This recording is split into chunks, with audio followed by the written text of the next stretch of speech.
वक्रतुंड महाकाय सूर्यकोटि समप्रभ निर्विघ्नं कुरु मे देव सर्वकार्येषु सर्वदा।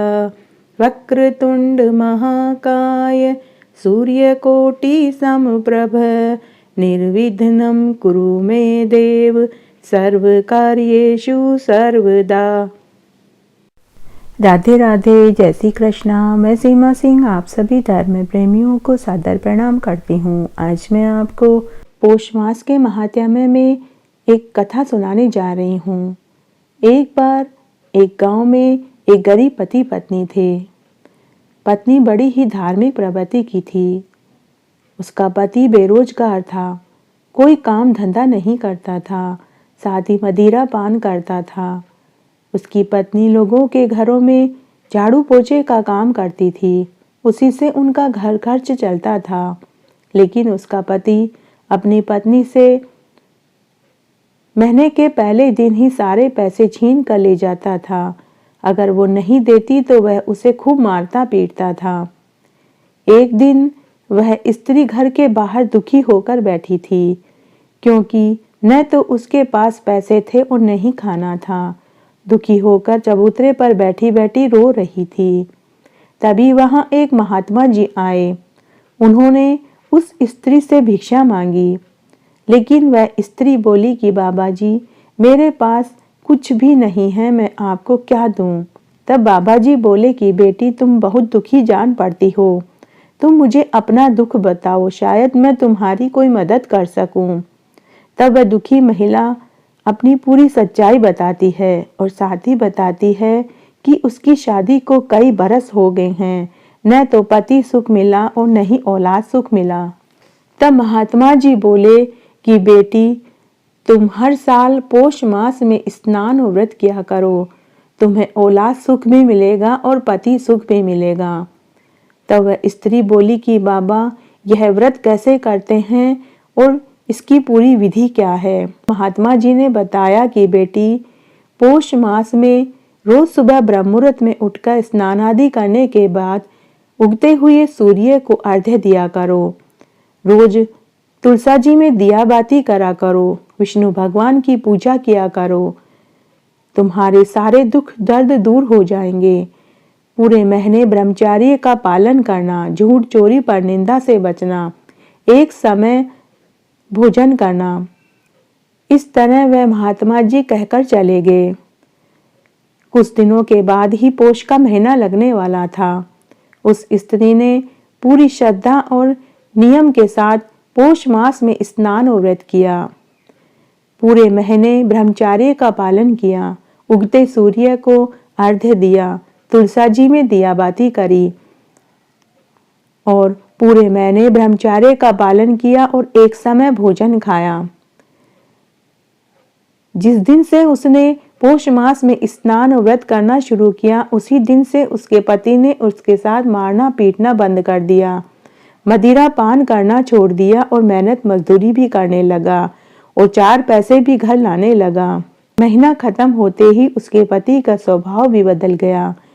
उसके पति में आश्चर्यजनक परिवर्तन आ गया। अब वह न तो अपनी पत्नी को मारता था, न ही वेश्यावृत्ति करता था, न ही झूठ बोलता था, न ही मांस मदिरा का सेवन करता था। 3 महीने बाद ही उसको गर्भ ठहर गया और 9वें महीने अंदर पुत्र पैदा हुआ। दोनों पति पत्नी बहुत खुश रहने लगे। तब उस स्त्री ने महात्मा जी को मन ही मन प्रणाम किया और हर साल वह पौष मास में स्नान और व्रत करने लगी और इस जीवन का सुख भोग कर मरने पर स्वर्गलोक को प्राप्त हुई। आज मैं आपको पौष मास के महात्म्य में आगे का अध्याय सुनाने जा रही हूँ।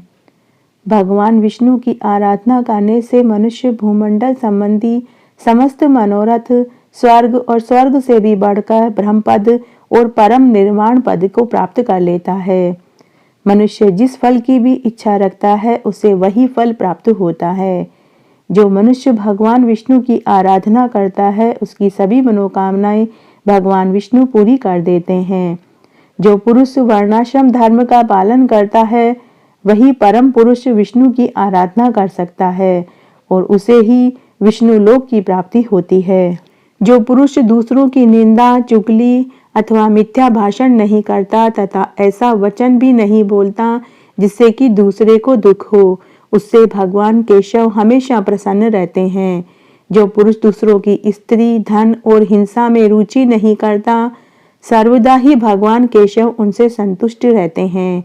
जो मनुष्य किसी प्राणी अथवा अन्य देहधारियों को पीड़ित नहीं करता, उन्हें कोई नुकसान नहीं पहुंचाता, उनसे भगवान केशव हमेशा संतुष्ट रहते हैं। जो पुरुष देवता, ब्राह्मण, गुरुजनों की सेवा में सदा तत्पर रहते हैं, उनसे गोविंद हमेशा प्रसन्न रहते हैं और उनके ऊपर हमेशा अपना आशीर्वाद बनाए रहते हैं। जो व्यक्ति स्वयं अपने और अपने पुत्रों के समान समस्त प्राणियों के साथ व्यवहार करता है और उनके हित की रक्षा करता है, उनसे भगवान विष्णु हमेशा खुश रहते हैं और अपना आशीर्वाद उनके ऊपर हमेशा बनाए रखते हैं। आज मैं आपको एक कथा सुनाने जा रही हूँ। एक बार एक तपस्वी ने भगवान इंद्र को प्रसन्न करने के लिए कठोर तपस्या करी। उसकी तपस्या से प्रसन्न होकर भगवान इंद्र उन्हें वरदान देने के लिए वहां पहुंच गए। भगवान इंद्र ने तपस्वी से कहा कि हे मुनि, मैं तुम्हारी तपस्या से प्रसन्न हुआ, तुम कोई वर मांग लो। तब वह तपस्वी भगवान इंद्र से बोला कि हे देव, मुझे आप अपना वज्र दे दीजिए ताकि मैं इस संसार पर चक्रवर्ती शासन कर सकूं और पूरे संसार का मैं राजा बन सकूं। इंद्रदेव उससे रुष्ट हो गए और वापस अपने लोक में चले गए। वरदान न मिलने के कारण वह तपस्वी अन्न जल त्याग देता है, जिससे वह मृत्यु को प्राप्त हो जाता है। जब इंद्र को यह समाचार मिला तो इंद्र बहुत दुखी हुए और सोचने लगे कि तपस्वी को कष्ट देने से अच्छा था कि मैं उसकी मनोकामना पूरी कर देता। कुछ समय बाद वापस से फिर एक अन्य तपस्वी ने भगवान इंद्र की आराधना करी। कई वर्षों तक वह इंद्र को प्रसन्न करने के लिए कठोर तप करता रहा। तब भगवान इंद्र उसकी तपस्या से खुश हुए और उसे वरदान देने के लिए पहुंच गए। अब की बार भगवान इंद्र ने उससे पूछे बिना ही अपना वज्र उसे दे दिया। तपस्वी को बड़ा आश्चर्य हुआ।